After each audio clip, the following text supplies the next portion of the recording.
much for coming here on Boxing Day. This is amazing. I'm honored. Thank you. You're welcome. I want to kind of start by dumbing it down for people, and basically, I think the word toxic is being thrown around a lot right now, and I don't want us to be like hypersensitive and think everyone is toxic. So I think we need to hear a professional like you just give us like a really short, brief, this is boring for you, but let's start there. Let's start there. How do we know someone is toxic? It depends on how we're defining toxic. I think one should start with an archetypal sense of what is right before you start trying to point out what is not right, what is wrong. So I think in human interaction, definitely between adults, you want to be respecting the other person's boundaries. You want to respect that they're a separate human being to you. We do naturally and unconsciously instrumentalize each other at times. You can't avoid that. So there are many pitfalls in human interaction that can lead to toxic and abusive behavior, and that's normal. It's okay. It's okay. There are many games that humans play. You can't stop playing games, like we never will. But it's, as a generalization, we can say it's better to play a game in which I maintain that your sovereignty is sacred. It's not up for grabs. As soon as I make a decision that your sovereignty, I can cut a few corners with that. I can make you do things that you otherwise wouldn't want to do, either through threatening you or manipulating you or in some way pushing you. Then you're in the shallow end of the swimming pool of toxicity, right the way through to, I don't know, serial killers or something who literally see the human being as an object for them to play with. Dissect and keep trophies from.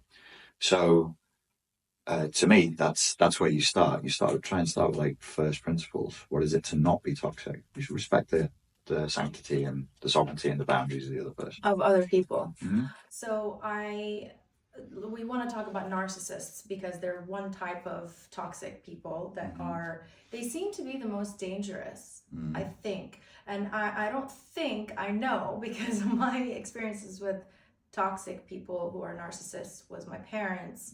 And it's almost bit me in the ass 30 years later more than it did in the past. And as I was growing up, I almost was a little bit of a narcissist in a way where I was like, screw them, I don't want to let them affect my life, whatever. But a lot of that was also like teenage bravery. And then once you become an adult and you start having children and you realize the effect that they've had on you, what damage did they cause? Why do you think you're a narcissist for saying, screw them, I'm not going to let them influence my life? Because I think that's what I heard being thrown around in the house a lot, which is screw them, fuck them, who cares? I don't care about other people's feelings. And when I heard my parents say that about each other and then about their friendship groups and just kind of, it was so common to hear that at home. So I just relate that to them. So if you do it all the time with everybody, that's probably some sort of a behavioural issue. But if you say specifically these people, for these reasons, screw them, I'm not going to let them influence me, that could be an example of strong psychological boundaries. So it's back to that spectrum again. We have to have strong philosophical, rational principles that we're working from. It is okay and necessary for you to absolutely say no to some people in your life, and it's not always narcissistic to say no. It can be a good thing to say no.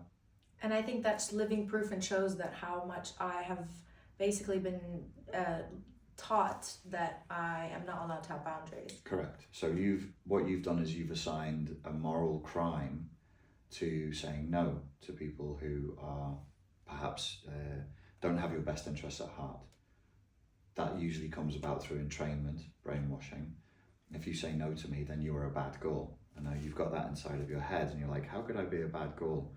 Well, bad people are narcissists, so therefore you see the equation like on the chalkboard in your mind is like equals I am a narcissist. Yes, that's so true. That's my mental chalkboard. Is that I think I'm so badly trying not to be my parents because I know how much they've affected me. That do you see I how keep thinking, that is them affecting you though? What do you mean? If you try not to be them, that's them affecting you. You know my father's a bad man because I told you Yeah. when we first met. And I did spend many years of my life trying not to be that. But how do you try not to be a con artist? How do you, like, what does that look like? How do you try not to be a sexual predator? What's that going to do to my dating life? God. If I'm like, oh, that vaguely could have something to do with like sexual predation, or, Right. and it did, you know, I'd be like, well, I can't walk up to a girl in a bar and tell her that I think she's hot, because that's an infringement of her boundaries, and that would make me a psychopathic sex predator. Instantly, this is the brain. See, we have the same. We think the same way. A lot of codependency. A lot of us. Yeah. You just said the word codependency as well. Like, I think, well, a lot of the damage as well, it seems like, because I was looking online and I got a lot of questions on my DMs on Instagram, and when I posted one thing about narcissists, most commonly it was, how do I not become codependent after being in a narcissistic relationship? And I think this lady was talking about her ex-husband, and then I started to apply that to my life. And I think being in a relationship, as far as with my parents being narcissists, I became codependent my whole life. So how do we not do that? Well, if you're raised by parents who are narcissistic, or you're in a narcissistically abusive relationship, you are now codependent. You're entrained to codependency. If somebody was rude to you or obnoxious to you, and I'm sure that people have done this to you in the past, where you thought, oh, maybe it's a guy. You're like, oh, he's hot. And then you chat to him, and then he's an asshole. And you go, I'm not going to see him again. Has that happened? He's an asshole, and I say, I'm going to see him again? And you say, I'm not going to see him again. Yeah. Okay, so somebody's infringed upon your boundaries, and you had a healthy response, which is, fuck this guy, I'm not going to see him again. Yeah. With a narcissistically abusive relationship, you stayed in it, even though your brain was fighting for conscious awareness. It was trying to red pill, and it was like, I'm pretty sure this is abuse, I'm pretty sure this is abuse. And then you came out of the swamp of gaslighting and word salad, and you took a gasp of air and you went, this is definitely abuse. And then you stayed and you went back into the swamp. Everybody does that. Yeah. That's codependency. Yeah. You wouldn't, if you're not codependent, you wouldn't do that. People are getting, there's the short reel that just came out yesterday. My Russian editor, he only edits the clips that are going to piss people off the most. I'm like, dude, like, it gets views, but some of this is brand damaging. So there's a lot of people getting upset because it sounds like in the clip, I've said everybody who experienced narcissistic abuse is codependent, and that's bad. I saw that reel. You saw that reel? Yeah. And then people feel a feeling. They're like, oh, you're telling me there's something wrong with me. Not really. Like, it's just, if you stuck around, what did you stick around for? It's a behavioral issue. It's not like, it's not terminal. You don't have it for life. But if you stuck in a narcissistically abusive relationship, you are, to me, codependent. And I have to say to me, because it's not a clinical term. There is something called dependent personality disorder.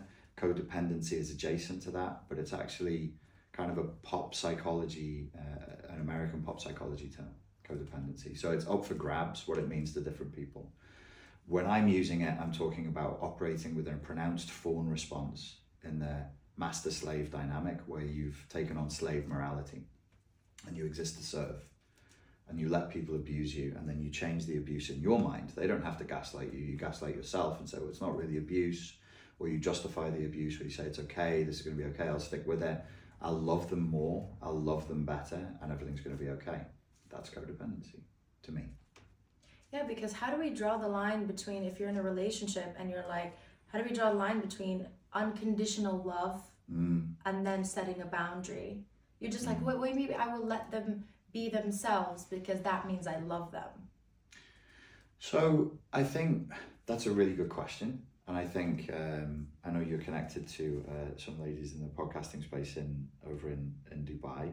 And I'd love to see it thrashed out. It's something that's up for debate. Like, philosophically, one of the questions I would ask is, as adults, is unconditional love a requirement of an adult-to-adult romantic relationship? And I would argue, no, it's not. Maybe you can hit a point in the relationship where there is such a depth of trust built across time in a safe environment that your love becomes unconditional. But I can't see that happening in the first 3 years of a relationship, because we haven't seen each other's shadow yet. We've not met each other yet. You're just meeting my representative. You know, I put a nice little jacket, do my hair. Yes, of course, yeah. You know, I seem and like then a nice guy. true colors. And then it's nice to be nice. It's nice to be nice, and it's easy to be nice when you're not under threat. When does your partner come under threat? When they think that you're going to leave them, when they think that you're going to cheat on them, when they think that you're lying to them. Okay, now how are they going to respond to that? That's the shadow activation. You've got to live with that. You've got to deal with that. It's Jordan Peterson is very, very good with psychology generally. I love him, Yeah, he's great on relationship psychology, and he teaches this. You know, the intimacy, as you progress in intimacy with the other person, you're going to see the worst sides of them. They're never going to show anybody else that. It's not polite. We're not being polite when we're intimate. Maybe after a period of time, you would know a person with such depth that you would experience unconditional love, and that's a beautiful thing. You know, well done, alhamdulillah. That's great. But as far as dating goes, get that shit out of your head. It's really bad. You're taking. It's like what people do with modern philosophy and the New Age scene and in like modern spirituality. They take very, very black belt level Vedic concepts like non-duality, which is a real concept, and they're white belts, and they try and roll with these concepts. They're not ready. So unconditional love, in my opinion, you have the, like I say, well, you're going to interview different people, and hopefully you'll interview on romance and relationships. You can ask this question like, do you think unconditional love is safe? Is it necessary? And I would say it's neither safe or necessary. You can have a good relationship and you build a foundation that maybe moves towards unconditional love across time. But then you both need to be completely naked, completely vulnerable. I 100% agree with you. And I'm glad that you said it first, because you have the balls to say it first. I honestly, even in the worst situations of my life where I've gone to friends, where I've been like, do you think that I am in an abusive relationship? Do you think I'm with this narcissist? He does this, and that. I have had people come to me and say, well, that's marriage. Oh, that's relationship. That's just being, loving. And that's just being a wife or a girlfriend, whatever. And it feels like everybody was making an excuse towards like this whole unconditional love. What seems like bullshit to me, because it's almost like an excuse. Because if somebody hurts you, then they can say, but what do you mean? You're not supposed to leave now. You love me unconditionally. Yeah. I'm yours, no? And nobody really does. Like the people who tell you they love unconditionally, they don't love unconditionally. Right. They really don't. There's unconditional love if the person is authentically religious. Then they have unconditional love for their religion and for God or their spirituality. And then between parents and children, there's unconditional love. Because we know this. We know like when the son goes and does a mass shooting, the mother she's very sad and she's very sorry and she's torn apart by grief. But she still loves the child, no matter what. He can do the worst things imaginable. It takes an awful lot for the mother's love to be killed. So there are conditions in our love, and there should be. There should be. I'm not, I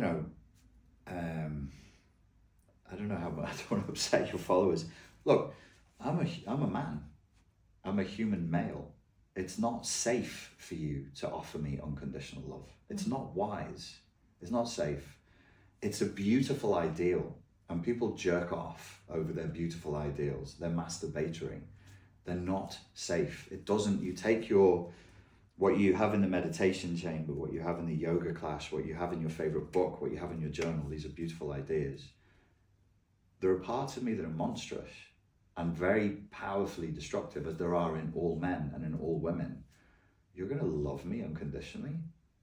That's foolish. I feel like that might actually make you, that might make you less attracted to me, because I would basically be a doormat.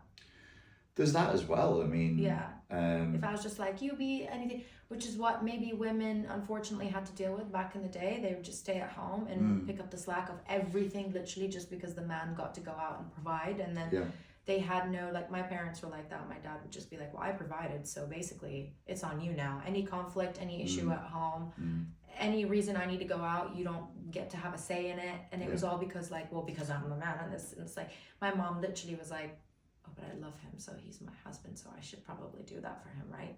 Yes, which is, it's cultural.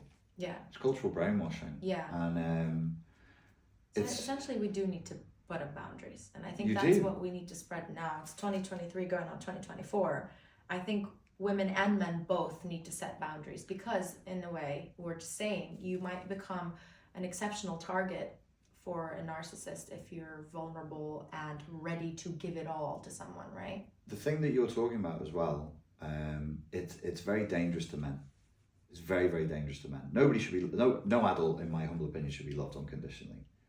It really, it's not healthy. It's gonna, if I love you unconditionally, it'll feel good, but it's gonna fuck you up. Mm-hmm. It'll be an enabler. Yeah, it will, and it will have very strange psychedelic effects on your personality. Because it's not natural. It's not normal. You will become a child, and you won't be able to stop it. I can make you act like a brat, because only a father can love. Then we would be in a father-daughter relationship at that point. It's not healthy. It doesn't sound healthy. No. Now, the thing that you were talking about, where women, I don't really know. Obviously, I live in the Emirates, or I did. I don't know the Middle East that well. I don't know the culture that well, but I know the Balkans quite well. And there's a lot of influence from the Ottoman Empire in the Balkans. So they have that similar thing where a man provides and then a woman puts up with it. So what you have is like this meme, you've probably seen it, where dudes will be like with a big belly and like an Adidas t-shirt and tracky bottoms and a cigarette hanging out next to a beautiful girl who's still slim, all made up with her hair done. Right. And we all laugh at that. Yeah. But it's a stereotype for a reason. If you go to Croatia and Serbia and Bosnia, you're going to see that. Yeah.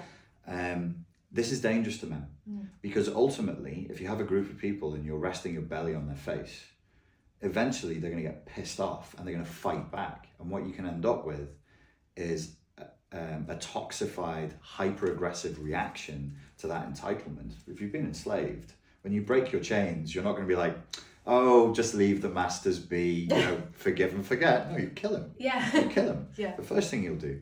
So there are certain brands and waves of feminism that we've ended up with that look like that because of this, just resting your foot on somebody's neck casually, like you're a woman. This is your role. This is all you have. It's that's bad for women. Obviously, it's bad for women, but I just wanted to make the psychological point. I don't want men to think that's a good situation. It really isn't. So men of a certain mentality who aren't thinking very clearly, like, no, that sounds pretty cool. It's not. You're creating a revolt. You're building a revolution that is going to be bad for you as a man if you allow that to take place. Now, that's at a societal level, but in a relationship as well.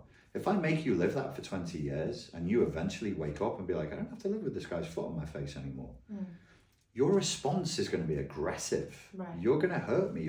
So I've just built an enemy for life.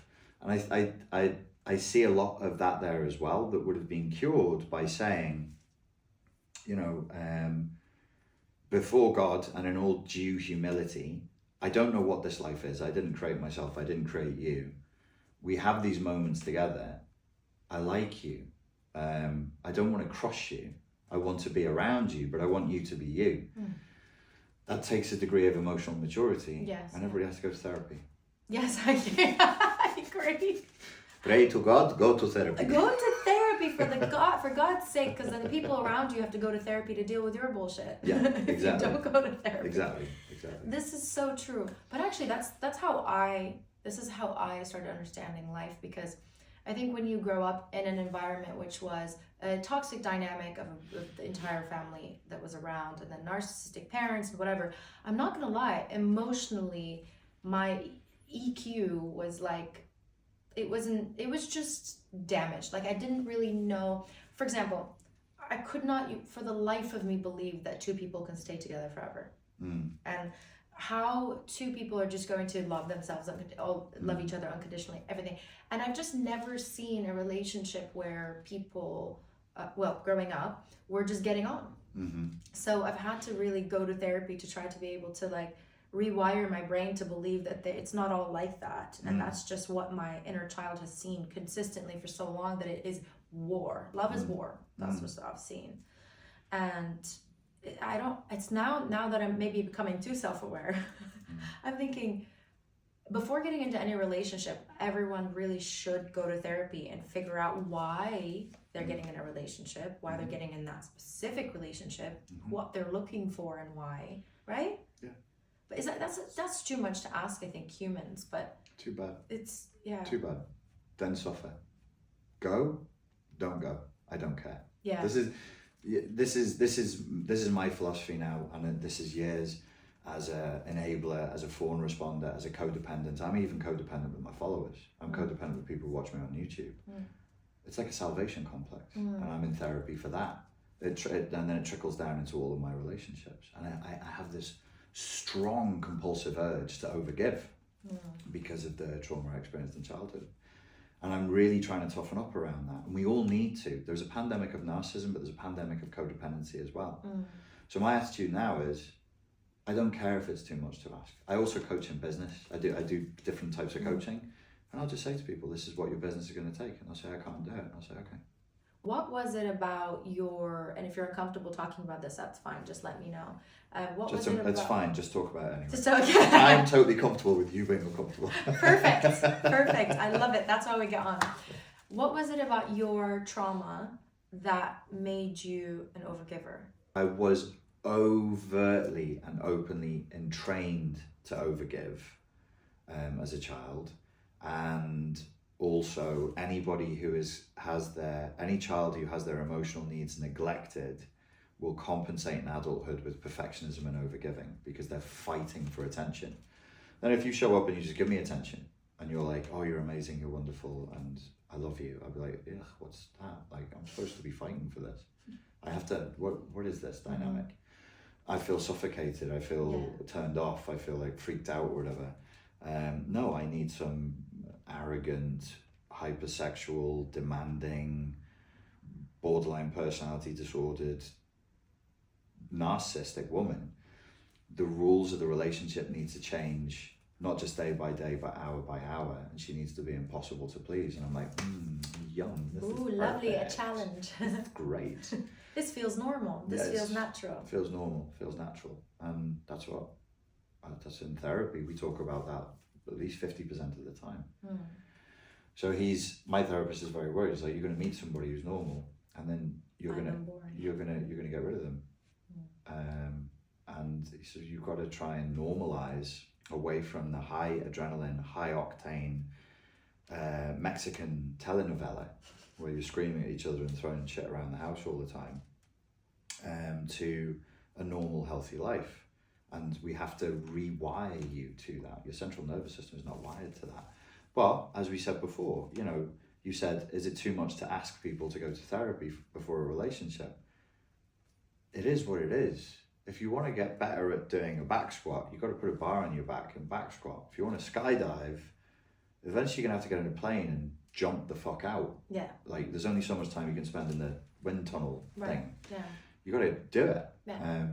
When it hurts, I don't care. Like, yeah, like, exactly. Then have a sucky relationship like most of the people around you do. Yeah. And be miserable like most of the people around you are. As you said, like, when you observe relationships, show me the joyous ones. Show me the ones where people are just living their own lives and growing and thriving as human beings, but being together. Yeah. No, it's not. It's a mutant mess of codependency and then counterdependency as people try and pull their way out of it. Because relationships are dangerous. Sex is dangerous. Love is dangerous. But in our culture, Western culture, we're taught to see these things as consumable, fun games for your luxurious pleasure. And then we all live in hell, and everybody who's dating and people who are in relationships walk around with slightly dead eyes, looking a bit sad and a bit traumatized and agitated and angry. And that's the consequence of our godlessness. Because it's frustrating. It's frustrating. Yes, of course, because we're moving past each other. How can I, if I'm entrained into consumerist ideology, you are merely a product or an experience for me to enjoy. And so is your love. Remember, there's always a third element. There's me, there's you, and then there's the relationship. There's this third thing. This has all the power. I will experience it as you having the power because I love you. I don't even see you. Like, all of you I'm seeing like the tip of the iceberg. I see this. And I only see you through the framework of this. And that's the danger. Love is validating, and sex is validating, and love releases chemicals, and sex releases chemicals, and keeps us addicted. Yeah. I want people to understand it's a dangerous game, and that games can only be played by children, and unless you bring your adult to the environment, you will live in hell. This shows how complicated relationships are and how much you both have to be doing so much work. And then I got one lady that said to me, my husband's a narcissist because he ticks all the boxes, and I know that he is, blah, blah, blah. Then she says, but I'm pretty sure he's changing. Yeah, sure. And I'm like, I don't know if I should tell this lady that she's going to spend the next 20 years of her life saying the same thing. And so I guess from you, the expert in this, can narcissists do this deep work? Will they do this and go in and find out how they can become better for their partner? If they do, then they're not narcissists. If they do, then they're not narcissists. So no. We're using the term narcissist a lot, and when I say we, I mean like in the online narcissism space, which produces way more material than the peer-reviewed researchers can keep up with. Like the psychologists are squeaking this much data, and then the rest of us are like, well, narcissism is blah, blah, blah, and that's 98% of what you get, and I'm part of the problem. Like I also do that. I'm going to try and bring more of the peer-reviewed research in. This is my opinion, not everybody agrees with me. If it's narcissistic personality disorder, by the very nature of narcissism, there is absolutely zero chance therapy will touch them. Why would it? Why would they even go? See, the thing with narcissistic personality disorder is a structure. If you look at it from childhood, its purpose is to refute reality and to refute external data from reality that would contradict my grandiose, illusory version of myself and of my life. I have chosen psychosis. I'm a narcissist. I have chosen psychosis. I'm in my own little world. Therapy is truth, vulnerability, hearing things you don't want to hear, processing negative emotions, grieving, crying, so on and so forth. That's what therapy is. I ain't doing that. First of all, there's nothing wrong with me. There's nothing wrong with me. I'm perfect. All of you fuckers have the problem. I'm fine. So no, I'm not going to therapy. And if I do, I'm going because you won't stop pestering me about it. Or I'm going because I run a YouTube channel and I want to tell my fans that I'm going to therapy. And all I do is I kid the therapist into thinking I'm getting better to get positive feedback. So no, narcissistic personality disorder will not be penetrated by therapy. How do we become not lonely in 2024? In 2024, how do we become not lonely? Look, I don't know how to tell you this, but it's the fucking apocalypse. Satan is here, and we are in a spiritual war. So, when we were talking about relationships before, and you very kindly wanted to get me a tissue, I was thinking, honestly, a relationship, for real, where you want to live with somebody for a very, very long time, maybe until you are dead, and the other person is dead also, until death do you part, it requires a kind of spiritual enlightenment. And you go, wow, that's heavy. You can't just tell people to go get their asses enlightened. Yeah, it can, will. Many people won't listen, very few people will, but that's what's necessary. Not full-scale enlightenment maybe, but you must have enlightened yourself to some degree. Now, every other area of life today in 2024, during the slow motion apocalypse that we're going through, is the same. We must enlighten. Financially, physically, whatever. In terms of loneliness, there's a degree of enlightenment that's required. I haven't mapped this one. I've done it.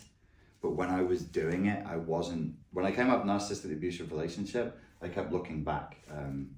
What were those people who got captured in the woods by the Wicked Witch in the candy house?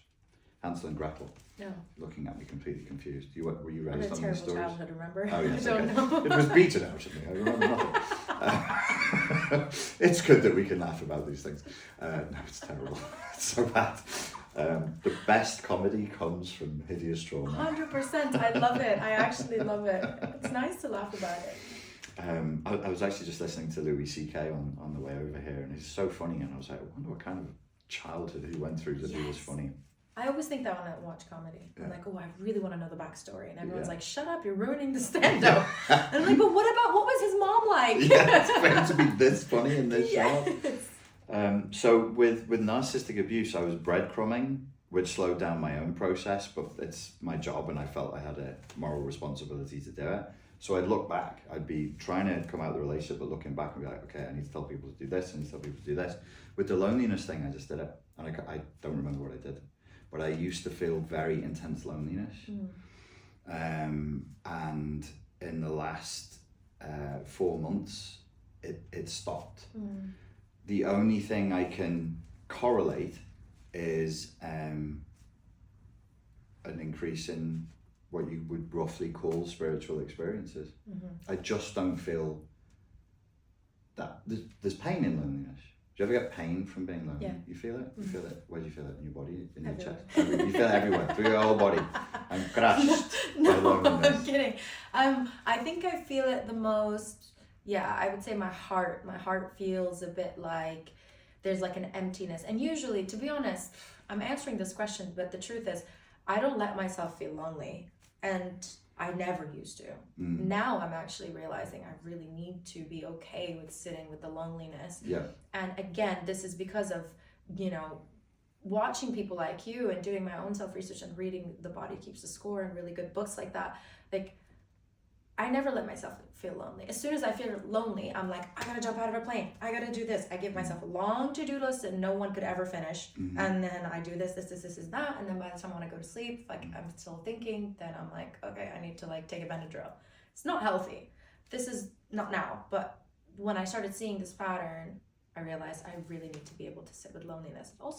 It also was weird that anything that teaches you to be okay was like a retreat where you see no one and talk to no one. Yeah. Like, yeah, and it's like, oh, this makes sense. Maybe I need to just feel lonely. And so this is relevant to the narcissism question because a lot of people stay in toxic, abusive, emotionally abusive and or narcissistic relationships because outside of it they feel intense loneliness.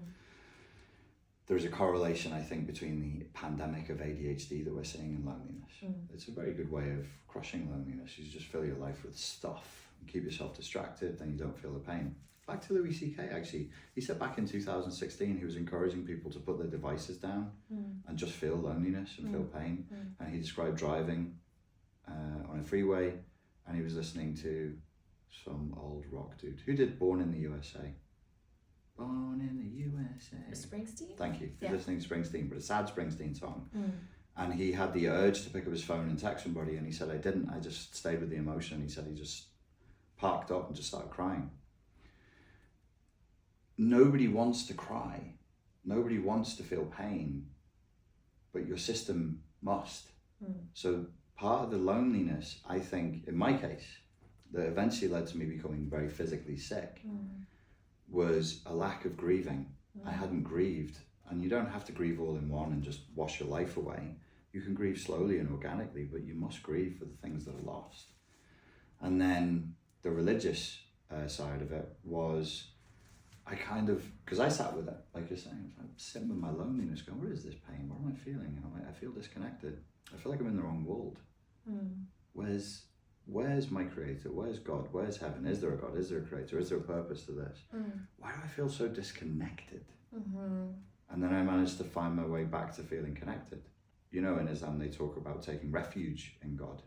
So I only came to Islamic philosophy when I was 30, when I moved to Malaysia. I was raised Christian. And I was like, oh, that's interesting. Taking refuge in God, like chilling in God, relaxing within God. Oh, that's weird, because we don't do that in Christianity. Really, or it's not overtly taught. And that was very interesting to me. I can't do it naively. I'm not Muslim, I'm not Christian, I have my own worldview, but that really interested me. Pray 5 times a day. Why are we doing it 5 times a day? 5 times a day you remind yourself that it's not just the material world, it's God's world. And that this isn't all there is, there's another world. I was like, oh, okay, I need to start reconnecting more.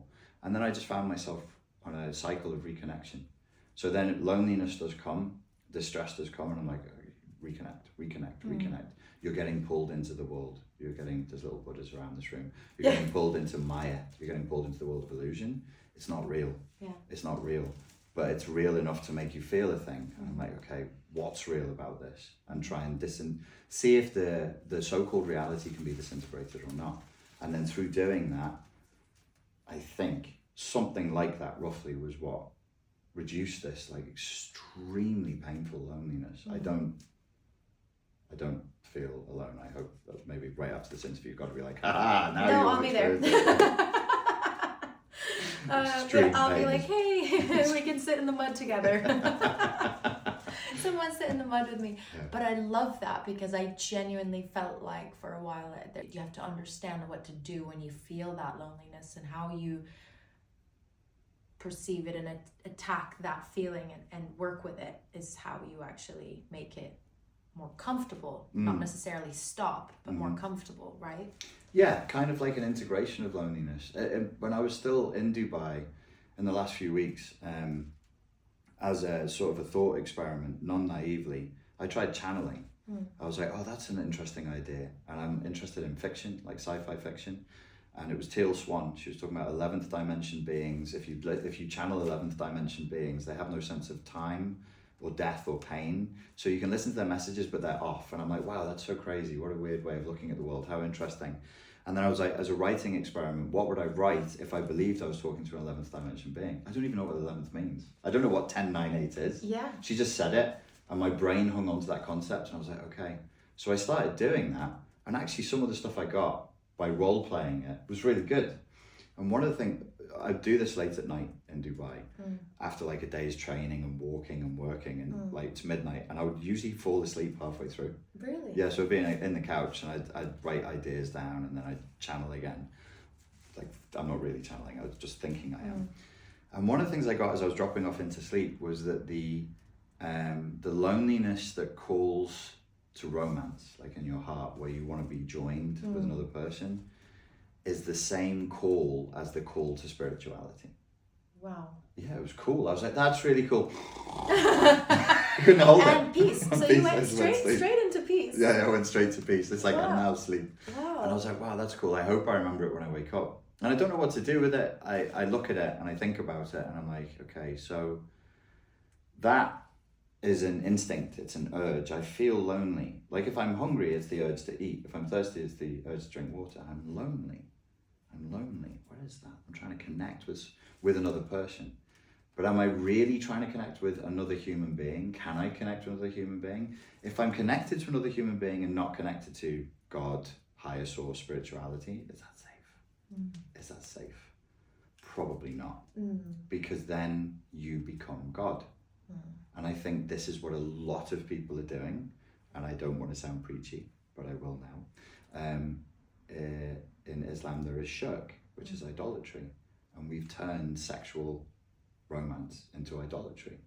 And you can't, I don't want to sound like a crazy person when I say that. It's just you can't put, as wonderful as your partner might be, as wonderful a human being as they are, you can't put them in the space where God is supposed to be. However you conceptualize God, or goodness, or virtue, if you're purely philosophical.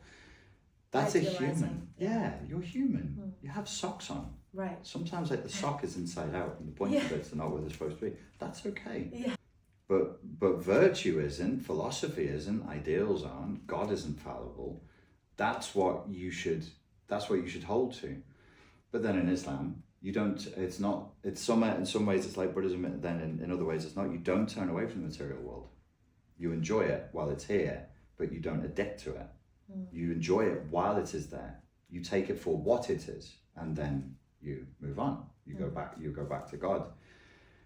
And I kind of think so my stance on it wouldn't be that like people I wouldn't go full aesthetic like in the Christian mystics or the Gnostics or the Buddhist monks or nuns would say, just renounce the world.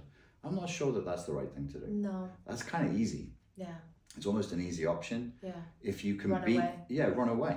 And then what? All I have to do is read my sutras, chant, and listen to birdsong. Of course I'm going to get enlightened. Of course, there's nothing else. There's nothing else to do but to get enlightened. Yeah, of course you're going to be enlightened. This is not a challenge. It's not a challenge, but to be in the material world and to transcend it, that interests me more as a challenge. That interests me more, and to try to anchor your higher spiritual beliefs, even in the lowest moments, which you're going to get inside of a relationship, because the relationship is the big challenge. Not, obviously parenting is a huge challenge, it is. But between parenting a child and being in a relationship with another adult, the thing that's probably going to wind you up the most and lead you closer to a nervous breakdown is going to be the one with the adult, not the child, which says a lot. Thank you. I'm so happy Thank that you you. came. I really appreciate it.